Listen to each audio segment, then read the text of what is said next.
ഹരി ഓം. എല്ലാ സജ്ജനങ്ങൾക്കും സസ്നേഹ പ്രണാമം. കൃഷ്ണമന്ദെ നയിക്കുന്ന ഭാഗവത പഠന ക്ലാസ് ഇന്ന് ശ്രീമദ് ഭാഗവതം ചതുർത്ഥ സ്കന്ധം 6-ാം അധ്യായത്തിലെ 9-ാമത്തെ ശ്ലോകം മുതലാണ് ഇന്നത്തെ ക്ലാസ് ആരംഭിക്കുന്നത്. നമ്മളുടെ സാറ് ഡൽഹിയിലെ സനാതന സുധയുടെ സെമിനാറുകളൊക്കെ കഴിഞ്ഞ് വളരെ സന്തോഷപൂർവ്വം തിരിച്ചെത്തി നമ്മളുടെ ക്ലാസ് ഇന്ന് പുനരാരംഭിക്കുകയാണ്. സാറിനെ സ്നേഹാദരപൂർവ്വം സ്വാഗതം ചെയ്യുന്നു. നമസ്തേ സാർ.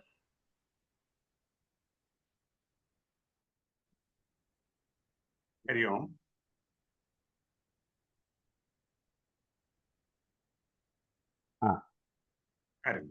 കേക്കല്ലേ? കേൾക്കാം.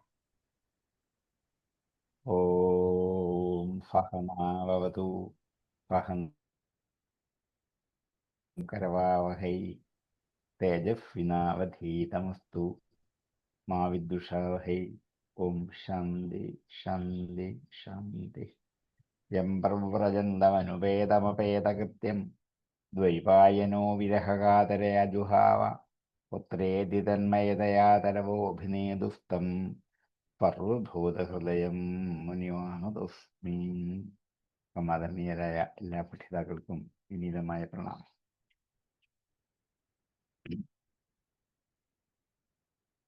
ശ്രീമദ് ഭാഗവതം ചതുർത്ഥസ്കന്ധം 6-ാം അധ്യായം 8-ാമത്തെ ശ്ലോകമാണ്.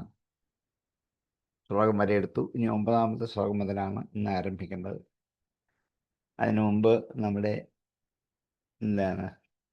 അഡ്മിൻ്റെ നിർദ്ദേശമനുസരിച്ച് ഞാൻ ഡൽഹി യാത്രയെക്കുറിച്ചൊന്ന് ചുരുക്കി 3-4 വാക്ക് പറഞ്ഞിട്ട് കയറാം എന്നൊരു ചിന്ത പങ്കുവച്ചു. അതിൻ്റെ ഭാഗമായിട്ട് ഞാൻ ഒരു 2-3 വാക്കിൽ പറഞ്ഞ് ഉപസംഹരിക്കാം. ഡൽഹിയിൽ പോയത് സനാതന സുധയുടെ ഒരു സെമിനാറിന് വേണ്ടിയിട്ടാണ്. ആർക്കേപുരം ക്ഷേത്രത്തിൽ വെച്ചായിരുന്നു. പാഞ്ചജന്യം എന്നൊരു സംഘടനയും ആർക്കേപുരം ക്ഷേത്രത്തിൻ്റെ ഉപദേശ സമിതിയും കൂടെ ചേർന്നാണ്, ഞങ്ങളും കൂടി ചേർന്നാണ് സംഘടിപ്പിച്ചത്. രാവിലെ മുതൽ വൈകുന്നേരം വരെയുള്ള പ്രോഗ്രാമുകളായിരുന്നു. അതിൽ സനാതന സുധയെക്കുറിച്ചുള്ള ക്ലാസ്സുകളും ചർച്ചകളും പലരും, അടുത്ത മഹത്തുക്കളായ പല പണ്ഡിതന്മാരും ഉണ്ടായിരുന്നു. അവരെല്ലാം ഈ പുസ്തകം ആവോളം ആസ്വദിച്ചു. അതിനെക്കുറിച്ച് നന്നായിട്ട് അവർ പറയുകയും ചെയ്തു. കാരണം ശങ്കരാചാര്യർക്ക് ശേഷം കണ്ട ആദ്യത്തെ നല്ല വ്യാഖ്യാനമാണ് ഈ സനാതന സുധ. ഗീതയെക്കുറിച്ചും വേദാന്തത്തെക്കുറിച്ചുള്ള വ്യാഖ്യാനം വായിച്ചിട്ട് വേദാന്തം പ്രൊഫസറാണ്. അവിടുത്തെ ഈ കേന്ദ്ര സംസ്കൃത സർവകലാശാലയുടെ ഒരു വേദാന്തത്തിൻ്റെ ഡയറക്ടറായിരുന്നു അന്നേ, അത് മുരളീകൃഷ്ണ. അദ്ദേഹം അതിനെക്കുറിച്ച് ആവോളം പ്രശംസിച്ച് പറഞ്ഞു. നല്ലൊരു ബുക്കാണ്, ഇന്നത്തെ പുതിയ വഴിയിൽ കൂടിയുള്ളൊരു യാത്രയാണ് ഇതിൻ്റെ അകത്തെ വ്യാഖ്യാനം എന്നൊക്കെ പറഞ്ഞു. അതിനുശേഷം ഉച്ചയ്ക്ക് മുമ്പ് നാടീശ്വരൻ മാഷുണ്ടായിരുന്നു. ഉച്ചയ്ക്ക് മുമ്പ് 2 ഉദ്ഘാടനം കഴിഞ്ഞൊരു സെമിനാർ, ഉച്ച കഴിഞ്ഞൊരു സെമിനാർ. 4 മണിക്ക് ഗവർണർ വന്നു, ആരിഫ് മുഹമ്മദ് ഖാൻ. അദ്ദേഹം ഇതിന് വളരെ ഇഷ്ടപ്പെട്ടു. 3-ാമത്തെ പ്രാവശ്യമാണ് ഞങ്ങളുടെ മീറ്റിങ്ങിൽ പങ്കെടുക്കുന്ന, സന്തോഷമുണ്ട്. അദ്ദേഹം ഈ ബുക്കിനെ കുറിച്ച് ആവോളം നന്നായിട്ട് നല്ല സരളമായ വ്യാഖ്യാനമാണെന്നുള്ള മട്ടിൽ ഗീതയും ഉപനിഷത്തും ഒക്കെ കോട്ട് ചെയ്തുകൊണ്ട് 1/2 മണിക്കൂർ സമയം നല്ലൊരു വേദാന്ത പ്രഭാഷണം അതിനകത്തിട്ടുണ്ട് കുറേ. അത് നല്ലൊരു അനുഭവമായിരുന്നു. അദ്ദേഹം വളരെ സന്തോഷപൂർവ്വം യാത്രയായി ബീഹാറിലേക്ക്. അവിടെ വെച്ചൊരു സെമിനാർ നടത്താൻ ക്ഷണിച്ചിട്ടുണ്ട്. രാജ്ഭവൻ്റെ അതിഥിയായിട്ട് വന്നോളൂ, 3-4 ദിവസം താമസം നടത്തിയിട്ട് പോകാം എന്നൊക്കെ അദ്ദേഹം പറഞ്ഞിട്ടുണ്ട്. അദ്ദേഹത്തിന് വളരെ സന്തോഷമായി. അത് കഴിഞ്ഞ് കൾച്ചറൽ പ്രോഗ്രാമൊക്കെ ഉണ്ടായിരുന്നു. അവിടെ അടുത്താണ് മയൂർ വിഹാർ ക്ഷേത്രം. അവിടെ കോടിയേഴ്സ് നടക്കുന്നുണ്ട്. അവിടെ ഒന്ന് കയറിയപ്പോൾ അവർക്ക് തന്നെ ആദരിക്കാൻ വേണ്ടി പൊന്നാടയിട്ട് ആദരിച്ചു. 5 മിനിറ്റ് കൃഷ്ണധർമ്മത്തെക്കുറിച്ച് പറയാനുള്ള അവസരം കിട്ടി. 10 മിനിറ്റ് പറഞ്ഞപ്പോൾ അവർക്കത് പോരാ, അവർക്കൊരു ക്ലാസ് തന്നെ വേണം. പിറ്റേ ദിവസം എനിക്ക് പറ്റില്ല. അതിൻ്റെ പിറ്റേ ദിവസം സമയം ഉണ്ടായിരുന്നുകൊണ്ട് വൈകുന്നേരം വീണ്ടും ഒരു ക്ലാസ് കൂടെ എടുത്തു. അപ്പോൾ സനാതന സുധയെക്കുറിച്ച് വിസ്തരിച്ച് കുറേ കൂടി ഭംഗിയായിട്ടുള്ള പറയാൻ പറ്റി. അത് മയൂർ വിഹാർ ചെന്നപ്പോഴാണ്, എൻ്റെ അടുക്കലാണ് ഡോക്ടർ സുധാംശു ചതുർവേദി താമസിക്കുന്നതെന്ന് തിരിച്ചറിയാൻ പറ്റി. അദ്ദേഹത്തെക്കുറിച്ച് എനിക്ക് കേട്ട് നല്ല പരിചയമാണ്. ഭാഫ നാടക ഫറൂഫ്, ഭാഫിൻ്റെ 13 നാടകം അദ്ദേഹം മലയാളത്തിലേക്ക് ആക്കി നമുക്ക് തന്നിട്ടുണ്ട്. കാളിദാസ് ഫറൂസും കാളിദാസിൻ്റെ എല്ലാ കൃതികളും മലയാളത്തിലാക്കി തന്നിട്ടുണ്ട്. കൂടാതെ 160ഓളം മലയാള സാഹിത്യത്തിൽ വേദാന്തത്തിനും ഇഷ്ടം പോലെ കൃതികൾ എഴുതിയ ആളാണ്. 4 വേദങ്ങൾ പഠിച്ച പണ്ഡിതനാണ്. ചതുർവേദി എന്ന പേര് കൊണ്ടാണ് കിട്ടിയത്. 22ാമത്തെ വയസ്സിൽ അദ്ദേഹം ഡൽഹിയിൽ നിന്ന് നെഹ്റുവിൻ്റെ നിർദ്ദേശം അനുസരിച്ച് കേരളത്തിലേക്ക് വന്നതാണ്. തൃശ്ശൂർ കേരളവർമ്മ കോളേജിൽ 35 വർഷത്തോളം സേവനമനുഷ്ഠിച്ചു.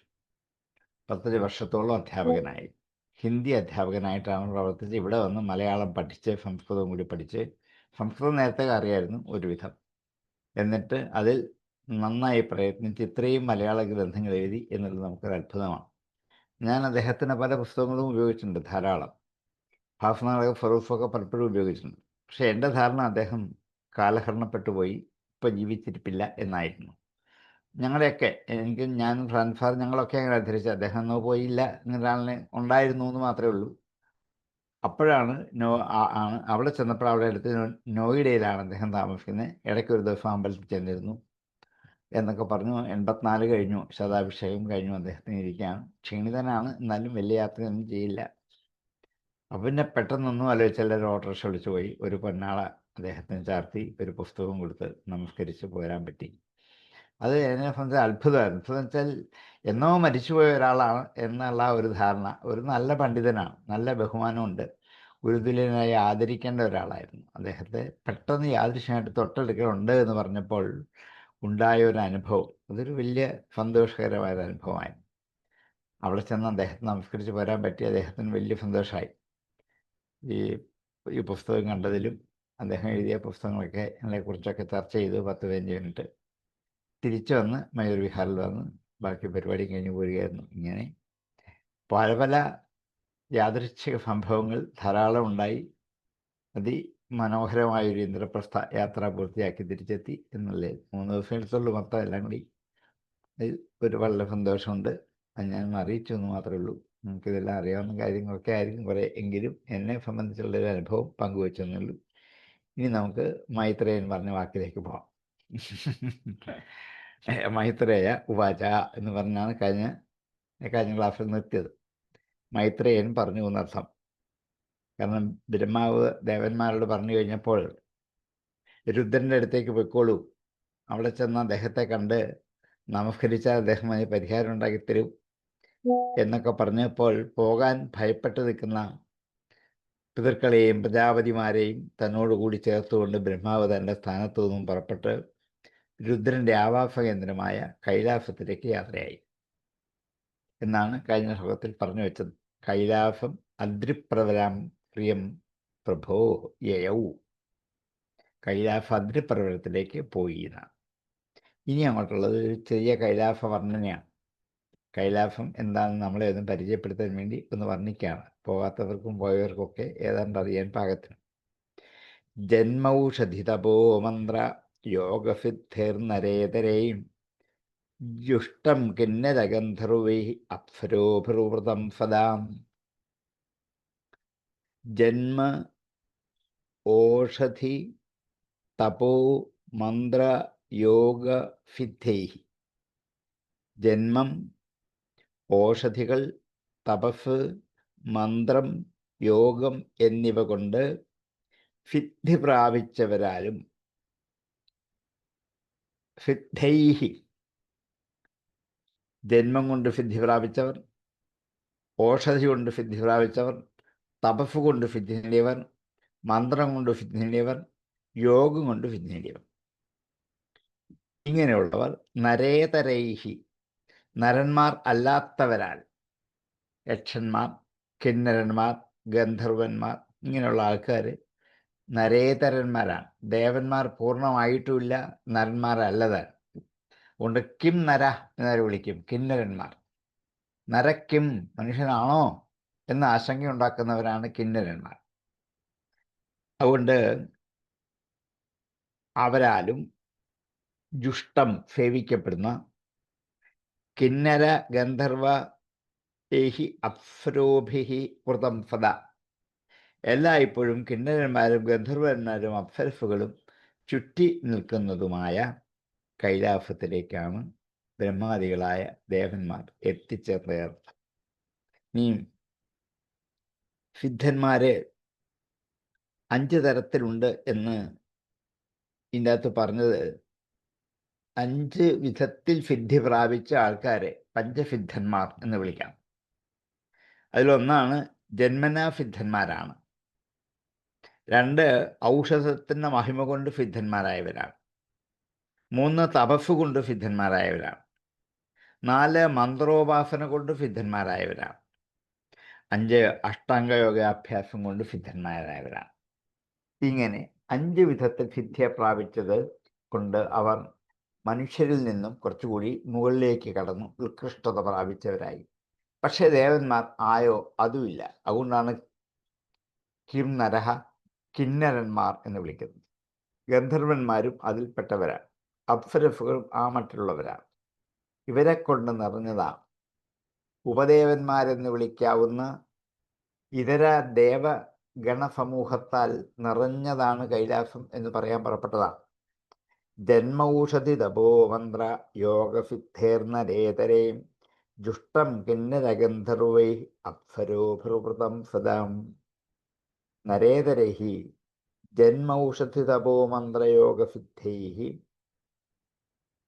കിന്നരഗന്ധർവൈ അപ്സരോഭിഃ സദാവൃതം ജുഷ്ടം.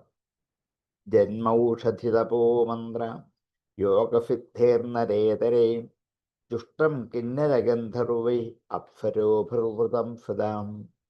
ജന്മൌഷധി തപോമന്ത്ര യോഗസിദ്ധേർന്നരേതരേ ജുഷ്ടം കിന്നരഗന്ധർവൈ അപ്സരോഭിർവൃതം സദാം. എന്താ ക്ലാസ്സിലാണല്ലോ. ആ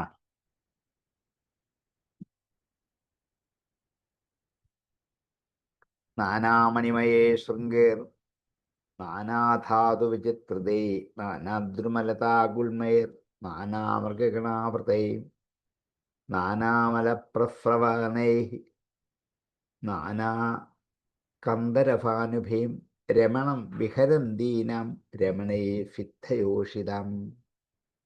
നാനാമണിമയേ പലവിധത്തിലുള്ള മണികൾ കൊണ്ട് നിറയപ്പെട്ടത്. മണികളുടെ രത്നം എന്നർത്ഥം. നാനാമണിമയൈഹി ശൃംഗൈഹി അങ്ങനെയുള്ള ശൃംഗങ്ങളാൽ, ശൃംഗം കൊടുമുടി. നാനാ ധാതു വിചിത്രതേഹി ചില കൊടുമുടികൾ പലതരത്തിലുള്ള ധാതുക്കൾ കൊണ്ട് വിചിത്രങ്ങളാണ്.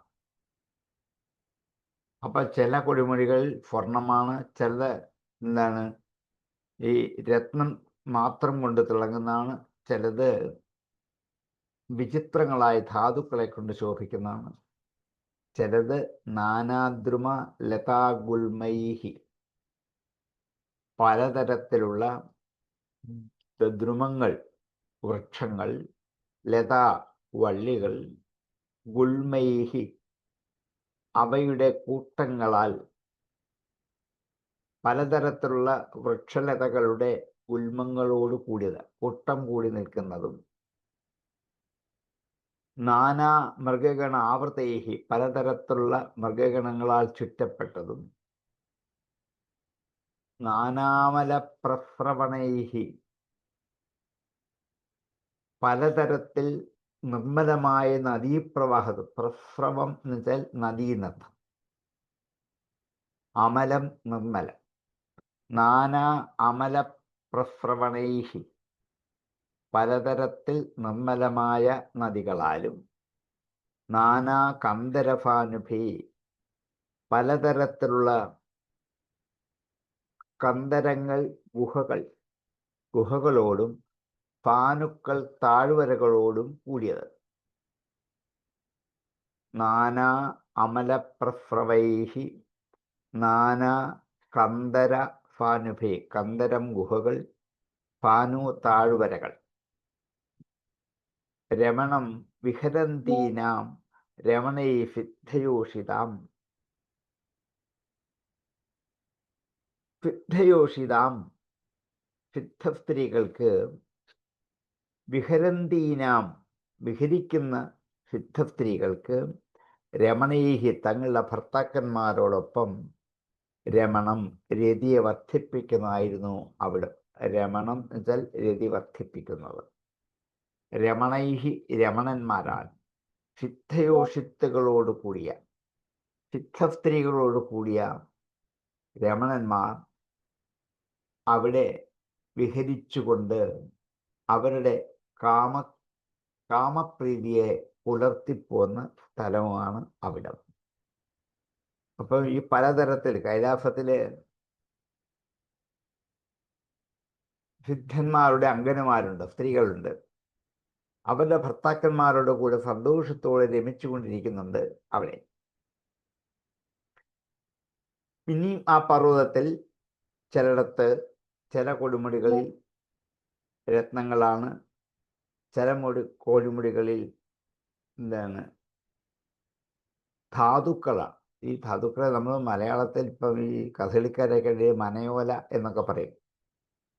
ചാണ പോലെ ഉള്ള കുറേ അധികം ധാതുക്കളുണ്ട്, പല വർണ്ണത്തിൽ, പല ആകൃതിയിൽ, കട്ടിയായത്, കട്ടി കുറഞ്ഞത്, ഇങ്ങനെ പല തരത്തിലുണ്ട്. അങ്ങനെയുള്ള ധാരാളം ധാതുക്കളെ കൊണ്ട് വിചിത്രമാണ്. ചില കൊടുമുടികളിൽ മരങ്ങളാണ് ധാരാളമുള്ളത്. അവയിൽ വള്ളികൾ പടർന്നു കിടപ്പുണ്ട്.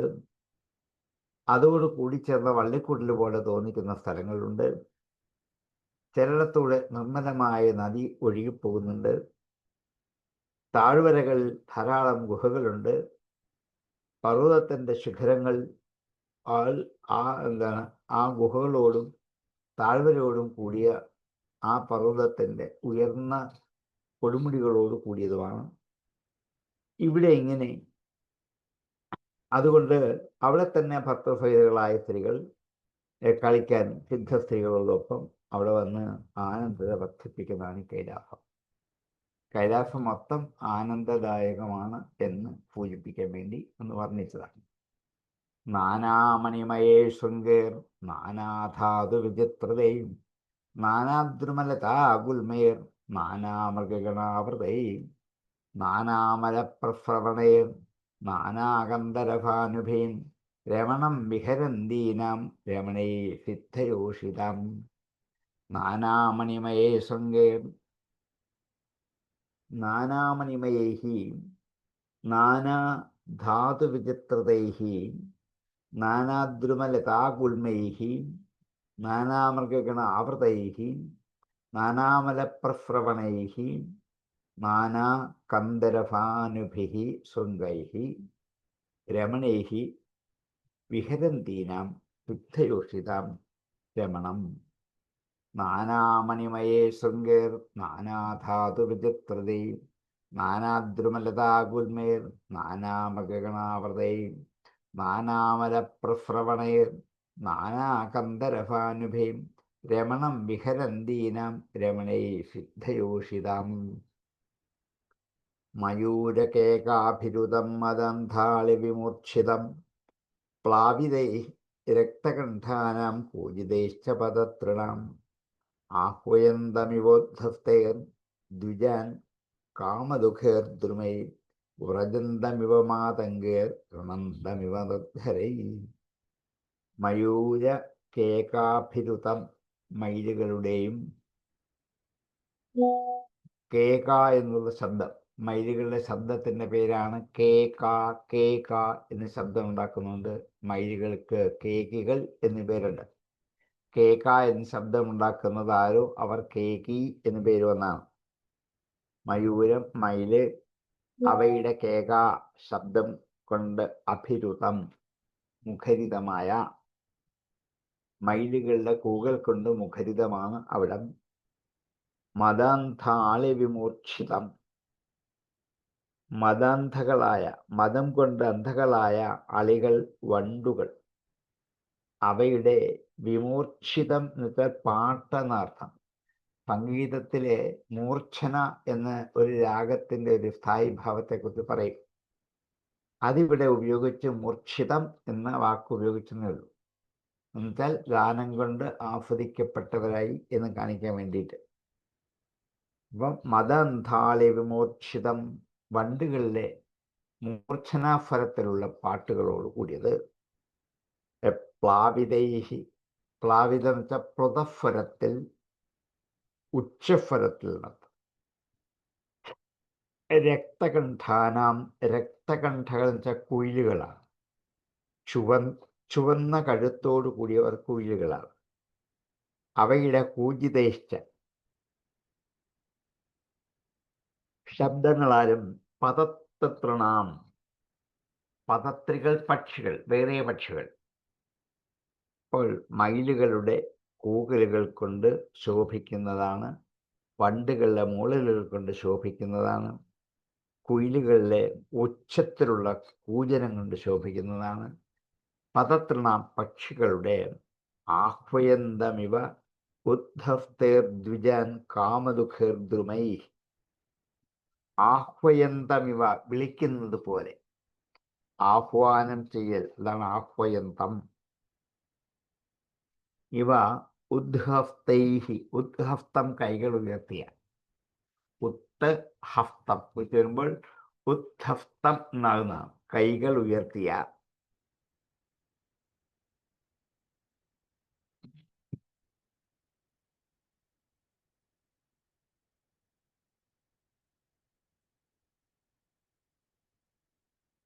ദ്വിജാൻ, പക്ഷികളെ. ദ്വിജം എന്ന് വെച്ചാൽ പക്ഷിക്ക് ദ്വിജങ്ങൾ എന്ന് പേരുണ്ട്.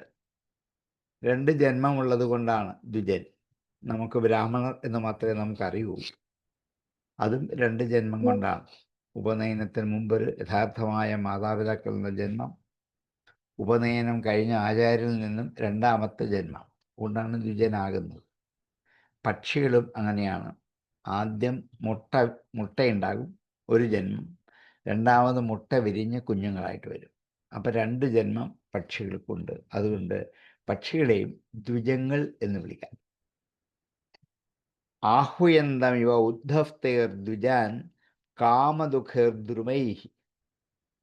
കാമദുഃഖങ്ങളായ, കാമത്തെ കറന്നു തരുന്ന, ഇഷ്ടങ്ങളെ കറന്നു തരുന്ന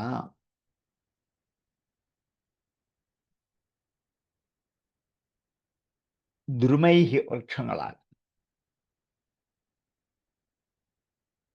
ആഗ്രഹങ്ങളൊക്കെ സാധിച്ചു തരുന്ന വൃക്ഷങ്ങൾ ഏതാണ്? കൽപ്പവൃക്ഷങ്ങൾ. ആ കൽപ്പവൃക്ഷങ്ങൾ അടുക്കലിരിക്കുന്ന പക്ഷികളെ തങ്ങളുടെ ശിഖരങ്ങളാകുന്ന കൈകൾ ഉയർത്തി മാടി വിളിക്കല്ലേ, ആഹ്വയന്തം ഇവ എന്ന് തോന്നിക്കും കണ്ടാൽ അർത്ഥം. പക്ഷികളെ വൃക്ഷശിഖരങ്ങൾ മാടി വിളിക്കല്ലേ, കാറ്റുകൊണ്ട് അങ്ങോട്ടും ഇങ്ങോട്ടും ഒലയുമ്പോൾ വരൂ വരൂ വരൂ എന്ന് പറയുകയല്ലേ എന്ന് തോന്നിക്കും. ആഹ്വയന്തമിവ ഉദ്ധസ്തേർ ദ്വിജാൻ കാമദുഃഖേർദ്രുമൈ വ്രജന്തമിവ മാതംഗൈ. ആനകളാൽ നടന്നു പോകുന്ന, ഗൃണന്തമിവ നിർദ്ധരൈഹി, നദികൾ ഒഴുകുന്നത് പോലെ, നിർദ്ധരങ്ങളാൽ, ഗിരി നദികളാൽ, ഗിരികളിൽ നിന്നും താഴേക്ക് ഒഴുകി വരുന്ന നദികളാൽ, ഗൃണന്തം ഇവ, സംസാരിക്കുന്നുവോ എന്ന് തോന്നുമാറ്. നദികൾ സംഭാഷണം ചെയ്യുകയാണെന്ന് തോന്നും. കാരണം കളകളകളാന്ന് ശബ്ദമുണ്ടാക്കിയാണ് മുകളിൽ നിന്നും താഴേക്ക് ഒഴുകി വരുന്നത്. ആ ശബ്ദമുണ്ടാക്കിക്കൊണ്ടിരിക്കുകയല്ലേ എന്ന് തോന്നിക്കുന്ന നദികളും സാവധാനം നടന്നു പോകുന്ന ആനകളോടും കൂടിയതാണ് ഈ കൈലാസം. കൈലാസത്തിലെ അടുത്ത വിഭവങ്ങളാണ് നമ്മളെ പരിചയപ്പെടുത്തുന്നത്. ആദ്യം ശിഖരങ്ങൾ, അവയുടെ മാഹാത്മ്യം. 2ാമത് ആ കൈലാസത്തിൻ്റെ ഉള്ളിൽ ഏതൊക്കെ തരത്തിലുള്ള പക്ഷികളുണ്ട്, ഏതൊക്കെ തരത്തിലുള്ള മരങ്ങളുണ്ട്, ആ മരങ്ങളുടെ കൈകൾ ആട്ടി പക്ഷികളെ വിളിക്കല്ലേ എന്ന് തോന്നുമാറ് ശബ്ദമുണ്ടാക്കി ഒഴുകിപ്പായുന്ന ചെറിയ നദികൾ, നീരുറവകൾ. ഇത്രയും കൈലാസത്തിലെ വിശേഷങ്ങളാണ്. മയൂരകേകാഭിരുതം മദന്താളി വിമോക്ഷിതം പ്ലാവിതൈ രക്തകണ്ഠാനം പൂജിതൈശ്ച പദതൃണാം. ആഹ്വയന്തമിവോദ്ധസ്തേർദ്വിജാൻ കാമദുഃഖേർദ്രുമൈ വ്രജന്തമിവ മാതംഗേർ ഗൃണന്തമിവ നിർദ്ധരൈഹിം. മയൂരകേകാഭിരുതം മദാന്താളി വിമോക്ഷിതം രക്തകണ്ഠാനാം പദത്രണാം പ്ലാവിതൈഃ കൂജിതൈഃ കാമദുഃഖൈഃ ദ്രുമൈഃ ഉദ്ധഫ്തൈഃ ദ്വിജാൻ ആഹ്വയന്തം ഇവ മാതംഗൈഃ വ്രജന്തം നിർജ്ജരൈഃ ഗൃണന്തം ഇവ മയൂരകേകാഭിരുതം മദാന്ധാളി വിമൂർച്ഛിതം പ്ലാവിതൈ രക്തകണ്ഠാനാം കൂജിതൈശ്ച പതത്രണാം ആഹ്വയന്തമിവോദ്ധഫ്തൈർ ദ്വിജൻ കാമദുഃഖൈർദ്രുമൈഃ വ്രജന്തമിവ മാതംഗൈർ ഗൃണന്തമിവ നിർജ്ജരൈഃ മയൂരകേകാഭിരുതം മദാന്ധാളി വിമൂർച്ഛിതം പ്ലാവിതൈ രക്തകണ്ഠാനാം കൂജിതൈശ്ച പതത്രണാം ആഹ്വയന്തമിവോദ്ധഫ്തൈർ ദ്വിജൻ കാമദുഃഖൈർദ്രുമൈഃ വ്രജന്തമിവ മാതംഗൈർ ഗൃണന്തമിവ നിർജ്ജരൈഃ മന്ദാരൈ പാരിജാതൈശ്ച പരളൈശ്ചോപശോഭിതം തമാലൈ ഫാലതാലൈശ്ച കോവിദാരാഫനർജുനൈഃ ചൂതൈ കദംബൈർനീപൈശ്ച നാഗചമ്പകൈ പാടലാശോക ബകുളൈ കുന്ദൈ കുരബകൈരപി സ്വർണാർണശതപത്രൈശ്ച വീരവേണുകജാതിഭിः കുബ്ജകൈർമല്ലികാഭിശ്ച മാധവീഭിശ്ച മണ്ഡിതം. അപ്പം മുമ്പലത്തേനകത്ത് പക്ഷികളെക്കുറിച്ച് പറഞ്ഞു. അതിൽ വൃക്ഷങ്ങളെക്കുറിച്ച് പരാമർശിച്ചപ്പോൾ ഏത് തരത്തിലുള്ള വൃക്ഷങ്ങളൊക്കെ അവിടെ ഉണ്ട് എന്ന് അവിടെ ചെന്ന് കണ്ട് അറിഞ്ഞതുപോലെ ഓരോ മരങ്ങളുടെയും പേരുണ്ട്. ഒന്ന് മന്ദാരം, പാരിജാതം. ഇത് രണ്ടും കൽപ്പവൃക്ഷങ്ങളാണ്. കൽപ്പവൃക്ഷങ്ങൾ രണ്ട് ഭേദങ്ങളാണ്. ഒന്ന് ചെറിയ ചെറിയ അരങ്ങളുള്ള പൂക്കൾ ഉണ്ടാകുന്നതുകൊണ്ടാണ് മന്ദാരം എന്ന പേര് വന്നത്. പാരിജാതം സുഗന്ധം കൊണ്ട് നിറഞ്ഞു നിൽക്കുന്നതാണ്. ഇങ്ങനെ രണ്ട് ടൈപ്പിലുള്ള കൽപ്പവൃക്ഷങ്ങൾ അവിടെ ഉണ്ടേന്നർത്ഥം. മന്ദാരൈ പാരിജാതൈശ്ച ഫരളൈഹി. ഫരളം എന്ന് വെച്ചാൽ ദേവദാരു. ദേവദാരു എന്നൊരു ഔഷധമുണ്ട്, ഒരു മരുന്നാണത്. ഫരളൈശ്ച ഉപശോഭിതം. അപ്പം മന്ദാരം, പാരിജാതം, ഫരളം ഇവകളാൽ ശോഭിക്കുന്നതും. തമാലൈ. തമാലം കരിമ്പനയാണ്. ഫാലം തേന്മാവാണ്. താലം പനയാണ്. ഇപ്പൊ കരിമ്പന, തേന്മാവ്, പന. തമാലൈ ഫാലതാലൈശ്ചാം കോവിദാര ആഫന അർജുനൈ. കോവിദാരം കൽപ്പവൃക്ഷം തന്നെയാണ്, അതിൻ്റെ മറ്റൊരു വകഭേദമാണ്. ആഫനം വേങ്ങയാണ്. വേങ്ങ എന്ന് കേട്ടത് മുള്ളുവേങ്ങ എന്നൊക്കെ പറയാറുണ്ട്. അതിന് വേങ്ങയുടെ പേരാണ് ആഫനം. അർജുനൻ എന്ന് വെച്ചാൽ മരുതുമരങ്ങൾ. അർജുന വൃക്ഷങ്ങൾ എന്നൊക്കെ ഭാഗവതത്തിൽ പറയും മരുതുമരങ്ങൾക്ക്. അപ്പം തമാലൈ ഫാലതാലൈശ്ച കോവിദാര ആഫനാർജുനൈ ചൂതൈഹി. മാവുകൾ, ചൂതം. കദംബൈഹി, കടമ്പുമരങ്ങൾ. നീപൈശ്ച. നീപം നീർക്കടമ്പ്, കടമ്പിൻ്റെ ഒരു വകഭേദം. പുന്നാഗചമ്പകൈഹി. നാഗം, പുന്നാഗം, ചമ്പകം. നാഗമരം എന്ന് കേട്ടിട്ടുണ്ട്, പുന്നാഗമരം എന്ന് കേട്ടിട്ടുണ്ടാവും, ചമ്പകം എന്നും കേട്ടിട്ടുണ്ടാവും. ചൂതൈ കദംബൈർ നീപൈശ്ച നാഗപുന്നാഗചമ്പകൈ പാടല അശോകബകുളൈ. പാടലം പാതിരി. പാതിരി മരം എന്നൊരു മരമുണ്ട്, വള്ളിയാൽ. അതിങ്ങനെ വേരുകളിൽ ഇങ്ങനെ തൂങ്ങിക്കിടക്കുന്നതാണ്. പാടല. അശോകം നമുക്കറിയാം. ബകുളം ഇലഞ്ഞിയാണ്. പാടല അശോക ബകുളൈ. കുന്തൈഹി. കുന്തം മുല്ലപ്പൂവാണ്. കുരബകൈരപി. കുരബകം തുമ്പയാണ്. കുരബകൈഹി അപി. തുമ്പപ്പൂക്കളാലും. ചൂതേ കദംബൈർനീപൈശ്ച നാഗപുന്നാഗചമ്പകൈ പാടല അശോകബകുളൈ കുന്തൈ കുരബകൈരപി. സ്വർണ്ണാർണശതപത്രൈഷ്ഠം വീരവേണുഗജാതിഭീം. സ്വർണ്ണ അർണശതപത്രൈശ്ച, സ്വർണവർണ്ണത്തിലുള്ള ദളങ്ങളോട് കൂടിയ ശതപത്രം താമര. സ്വർണ്ണാർണശതപത്രം, സ്വർണ്ണ നിറത്തിലുള്ള ദളങ്ങളുള്ള താമരകൾ. വീരവേണുകജാതിഭി, വീരം കറ്റാർവാഴയാണ്, വേണുകം മുളയാണ്,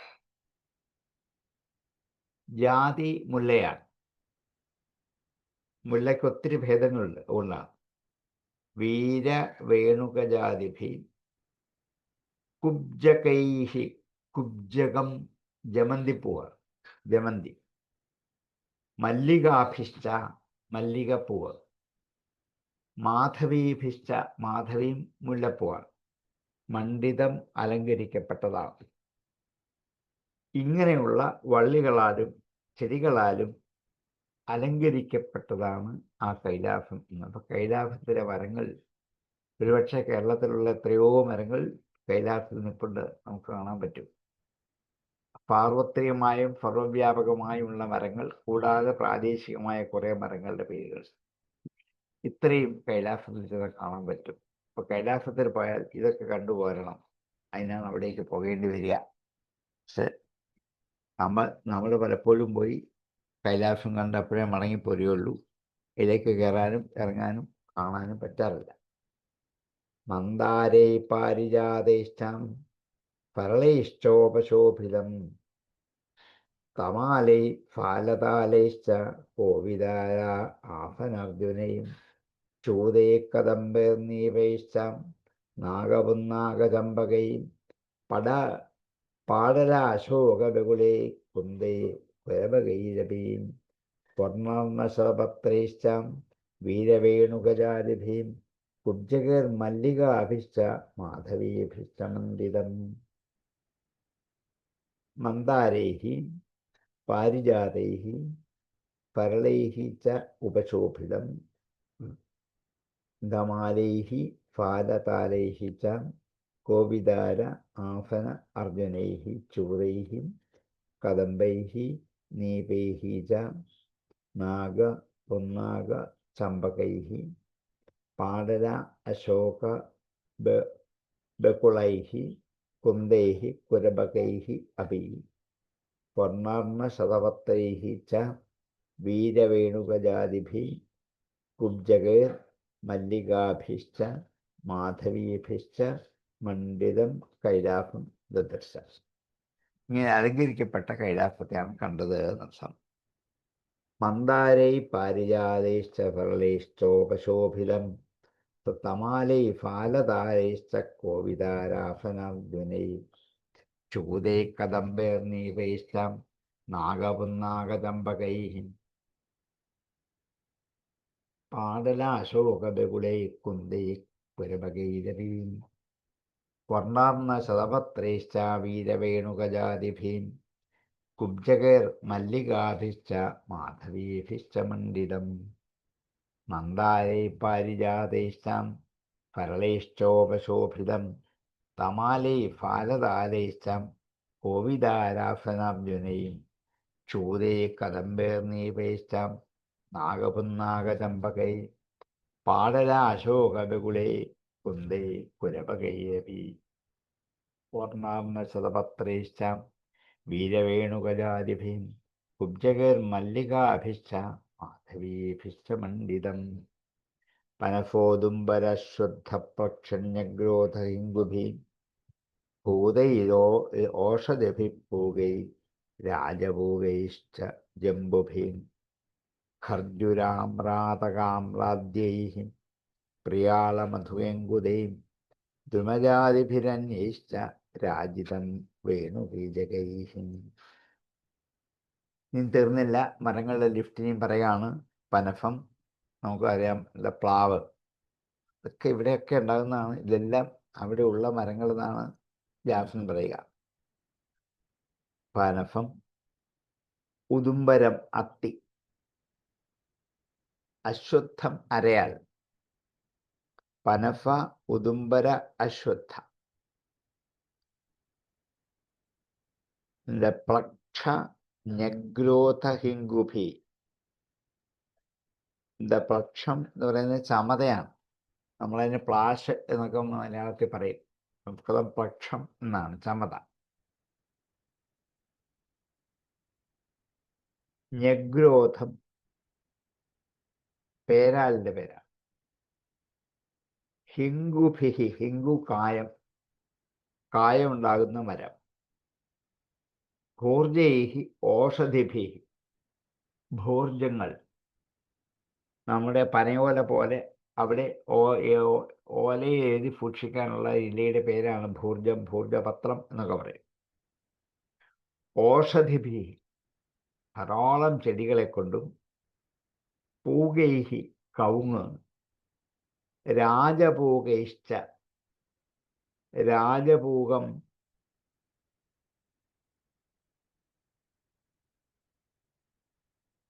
തെങ്ങിന് കൊടുക്കുന്ന പേരാണെന്നാണ് നിഘണ്ടുകാരന്മാരും വ്യാഖ്യാതാക്കളും അങ്ങനെ പറയുക. അപ്പോൾ അവിടെയൊക്കെ തെങ്ങുണ്ടായിരുന്നോ എന്ന് നമുക്കറിയില്ല. എന്തായാലും ഈ വാക്കവിടെ ഉപയോഗിച്ചിട്ടുണ്ട്.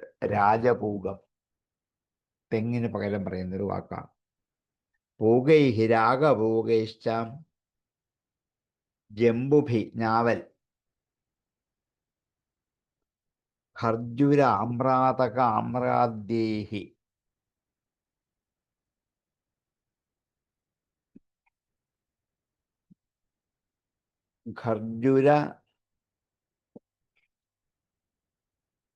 ഖർജുരം ഉങ്ങെന്ന് പറയുന്ന ഒരു മരമാണ്. ഉങ്ങുമരം, വേങ്ങയല്ല, ഉങ്ങ്. ആമ്രാതകം മാവുകൾ. ആമ്രാദ്യേഹി, ആമ്രാതകം മാവ്, വിവിധ ഇനത്തിലുള്ള മാവുകൾ. പ്രിയാള മധുക ഇങ്കുദൈഹി, പ്രിയാളം ഇലുപ്പ, ഔഷധത്തിന് പേരാതൊക്കെ. മധുകം കരിങ്ങാലിയാണ്.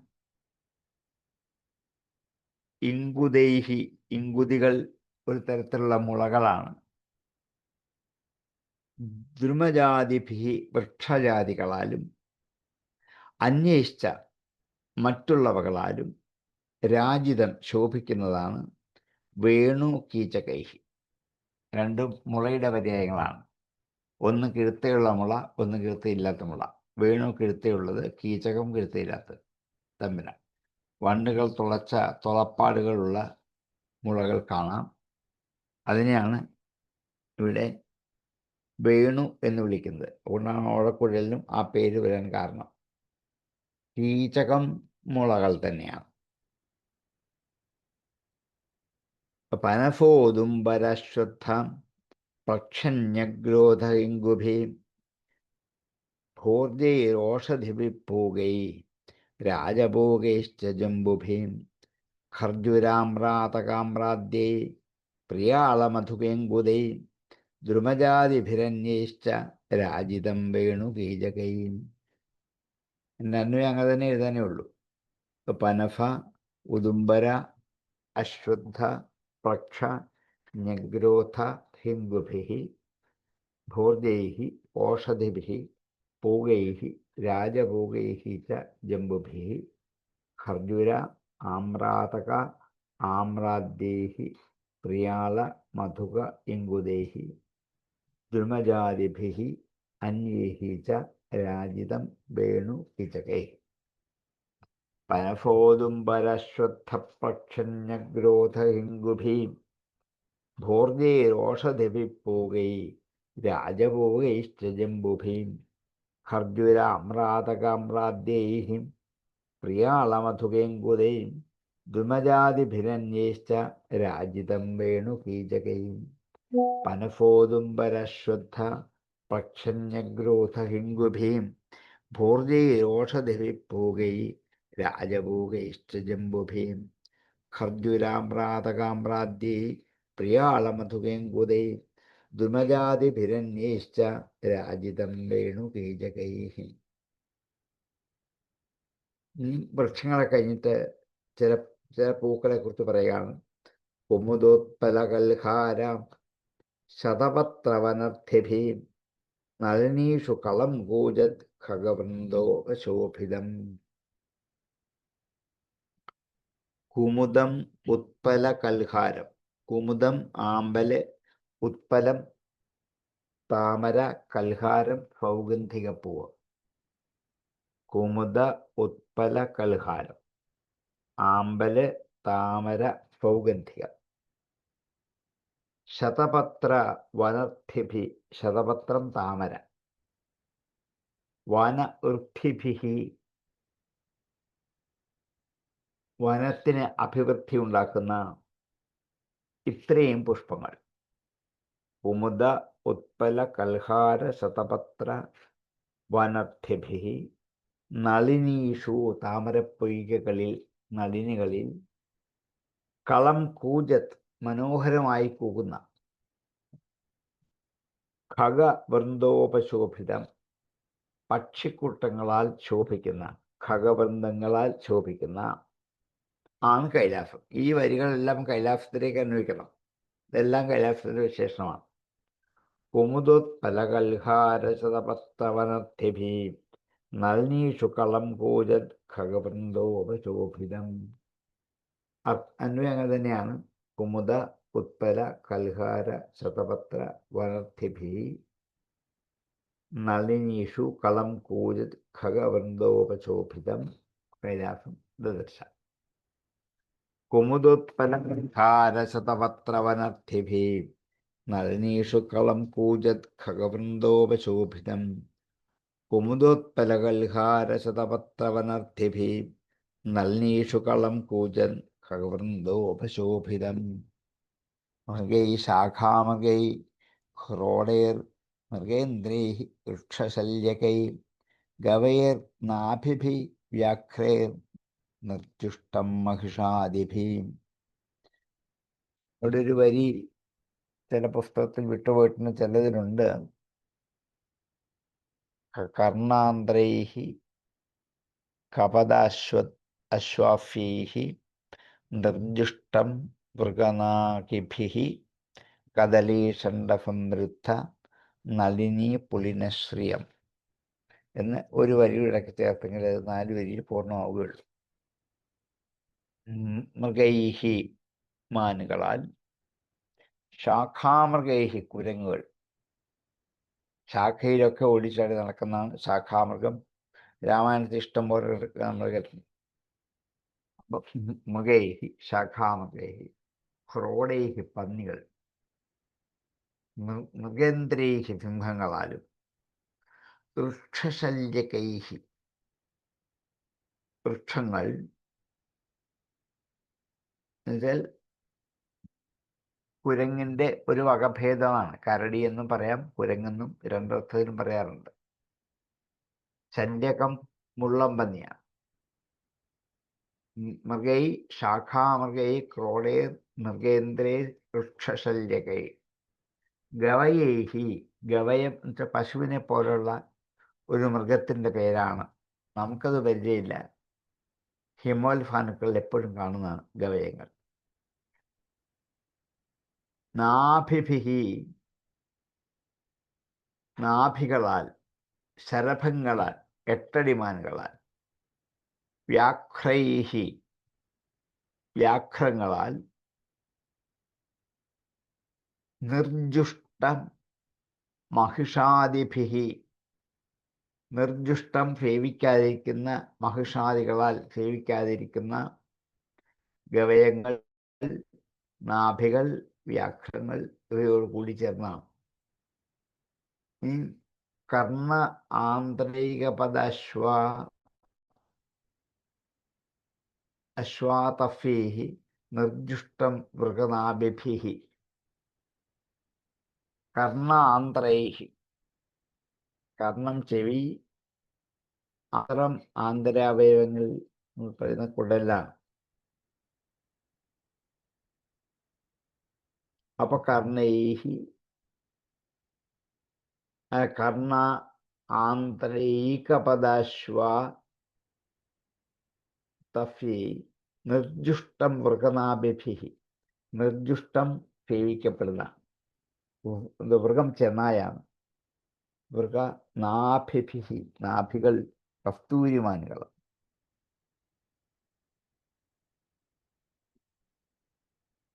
ഇനി കദളീഷണ്ഡ സംരുദ്ധം, കദളീഷണ്ഡങ്ങൾ കൊണ്ട് വാഴയിലകളാൽ മറയ്ക്കപ്പെട്ടതാണ്. നളിനീ പൊളിനശ്രീ, അങ്ങനെയുള്ള താമരത്തടാകത്തിന്റെ തീരഭാഗത്തെ ശോഭ അധികമായി തീർന്നിരിക്കുന്നു ഇവിടെ. അപ്പോൾ ഒന്ന് കൈലാസത്തിലേക്ക് നമ്മളെ കൂട്ടിക്കൊണ്ടുപോയി അവിടെ കണ്ട പ്രധാനപ്പെട്ട കാഴ്ചകൾ മാത്രം ഒന്ന് വർണ്ണിക്കാൻ. ഇനി മൃഗങ്ങളെക്കുറിച്ചാണ്. മൃഗൈ ശാഖാമൃഗൈ ക്രോളേർ മൃഗേന്ദ്രൈരക്ഷശല്യകൈ ഗവയർ നാഭിഭിർവ്യാഘ്രൈ നിർജുഷ്ടം മഹിഷാദിഭി കർണാന്ത്രൈകപദാശ്വാതഫ്യൈ നിർജുഷ്ടം മൃഗനാഭിഭി കദലീഷണ്ഡസംരുദ്ധാം നളിനീപുലിനശ്രിയം. ഇവിടെയും അന്വയത്തിൽ പ്രത്യേകിച്ച് എഴുതാനില്ല. മൃഗൈഃ ശാഖാമൃഗൈഃ ക്രോഡൈഃ മൃഗേന്ദ്രൈഃ വൃക്ഷശല്യകൈഃ ഗവൈഃ നാഭിഭിഃ വ്യാഘ്രൈഃ മഹിഷാദിഭിഃ ജുഷ്ടം.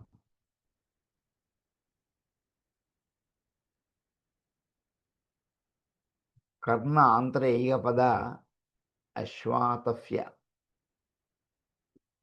കർണം ചെവികൾ, ആന്തരം കുടലുകൾ, ഏകപദം കാല്,